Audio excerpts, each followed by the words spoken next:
This is a very, very good question for us to think about how a borderline individual is created. I don't believe that a borderline individual is born. There is a genetic aspect to it, sure, there's a vulnerability, but it's a process.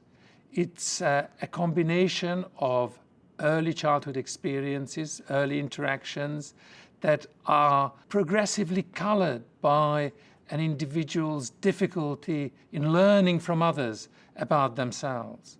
But as a person develops a sense of themselves that's less dependent on others sometimes, they start creating an image of themselves that's kind of self-created, that it becomes almost like a hyperactive creation. They run amok in their own mind and do not check in with other people often enough to find themselves therein. And that's kind of a movement that happens across time. It's hard to arrest that at any one point.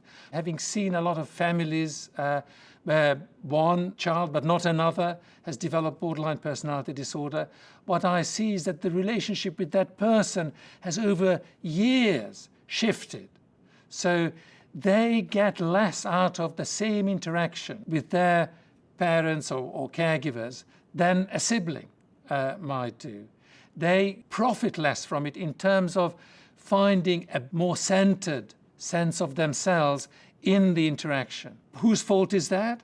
It's certainly not simply their fault, but also it's not simply the parents' fault, because an individual with borderline personality makes it very difficult for another individual to represent them as they normally might a person. They do more extreme things, they have more extreme experiences, which is why they become dependent on a few people with whom they can develop special relationships where they can experience themselves in a way that we all have access to, and we all should have access to feel more stable in a social world.